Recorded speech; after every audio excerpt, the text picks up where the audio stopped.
뛰어난 리더는 매일 하나의 그림을 그립니다. 그리고 그 그림을 그리는 물감이 바로 권력이죠. 오늘은 김 팀장이라는 한 리더의 하루를 캔버스 삼아서요. 리더십이라는 작품을 완성하는 6가지 권력의 색깔을 함께 들여다볼까 합니다. 본격적인 이야기에 앞서서 이 질문을 스스로에게 한번 던져보면 어떨까요? 리더로서 나는 팀원들에게 어떤 종류의 영향력을 행사하고 있을까? 아마 우리 대부분은 이 질문에 대해 깊이 생각해 볼 기회가 별로 없었을지도 몰라요. 바로 이 지점이 모든 걸 바꿉니다. 권력을 그냥 사용하는 것과 의식적으로, 그러니까 내가 지금 어떤 힘을 쓰고 있는지 알고 사용하는 것의 차이죠. 오늘 우리가 하려는 건 바로 이거예요. 여러분이 가진 권력의 종류를 명확히 인식해서 그걸 팀을 위한 최고의 도구로 만들 수 있도록 돕는 것 말입니다. 리더십이 하나의 예술작품이라면 권력은 바로 여러분 손에 들린 물감 팔레트라고 할 수 있습니다. 오늘은 사회심리학자인 프렌치와 레이븐이 정리한 6가지 기본 색상이 담긴 이 팔레트를 한번 열어볼 거예요. 그리고 여러분의 리더십 캔버스가 지금 어떤 색들로 채워지고 있는지 함께 확인해 보겠습니다. 자, 팔레트에 있는 6가지 색깔이 바로 이겁니다. 합법적, 보상적, 강제적 권력부터 준거적, 전문적, 그리고 정보적 권력까지.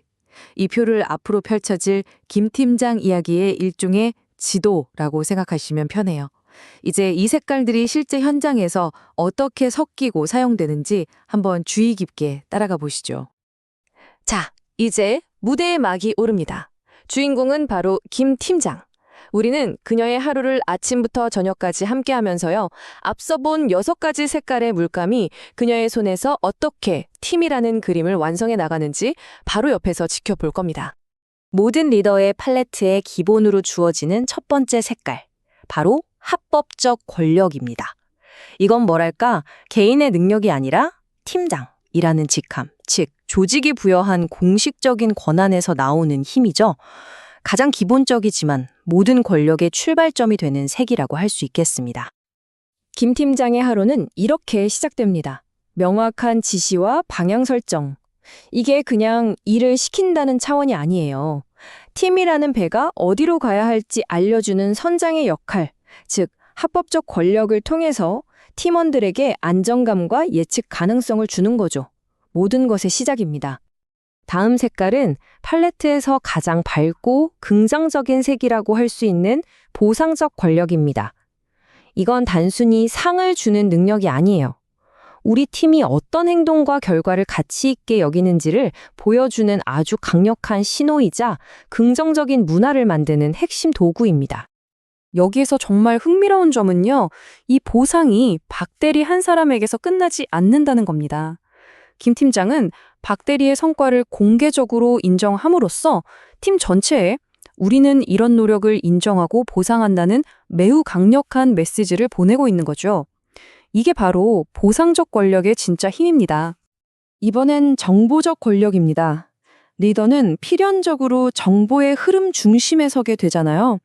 이 권력의 핵심은 정보를 가졌다는 사실 그 자체가 아니라 그 정보를 독점할 것인지 아니면 팀과 함께 나눌 것인지 선택할 수 있다는 데 있습니다. 김 팀장의 선택은 공유입니다. 정보를 투명하게 나눔으로써 팀원들을 단순한 실행자가 아니라 공동의 목표를 향해 함께 나아가는 파트너로 만드는 거죠. 이건 팀에 엄청난 신뢰와 소속감을 불어넣어줍니다. 네 번째 색깔은 전문적 권력입니다. 이 권력은 직위가 부여하는 게 아니에요. 리더 스스로의 실력과 경험으로 획득하는 힘이죠. 팀원들이 이 문제에 대해선 우리 팀장님 말이 맞아 라고 진심으로 신뢰하게 만드는 바로 그 힘입니다. 바로 이런 모습이죠. 클라이언트는 김 팀장의 직함이 아니라 그녀의 전문성에 설득당하고 팀원들은 리더에 대한 깊은 신뢰를 쌓게 됩니다. 이 권력은요, 위기 상황에서 팀을 하나로 뭉치게 하는 아주 강력한 접착제가 되기도 합니다. 5번째 색은 아마 팔레트에서 가장 다루기 어려운 색일 겁니다. 바로 강제적 권력이죠. 어둡고 무거운 색이지만 팀의 기준을 지키고 공정성을 유지하기 위해선 반드시 필요한 색이기도 합니다. 물론 아주 신중하게 그리고 꼭 필요할 때만 써야겠죠. 여기서 중요한 건 김 팀장이 감정적으로 화를 내는 게 아니라는 점입니다. 팀 전체가 합의한 원칙과 기준을 지키기 위해서, 그리고 다른 팀원들의 노력이 헛되지 않도록 하기 위해서 이 권력을 사용하는 겁니다. 목적은 처벌이 아니라 보호에 있는 셈이죠. 드디어 마지막 색깔, 준거적 권력입니다.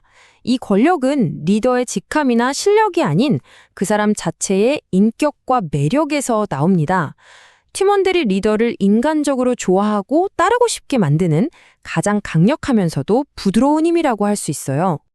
김 팀장은 단순히 업무를 지시하는 상사를 넘어서 팀원의 성장을 진심으로 돕는 멘토가 됩니다.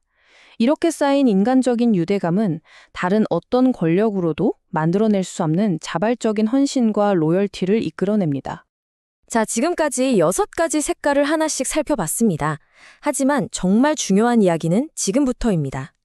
위대한 화가가 한 가지 색만으로 그림을 그리지 않듯 뛰어난 리더십의 비밀은 이 색들을 어떻게 조화롭게 섞어 쓰느냐에 달려 있거든요.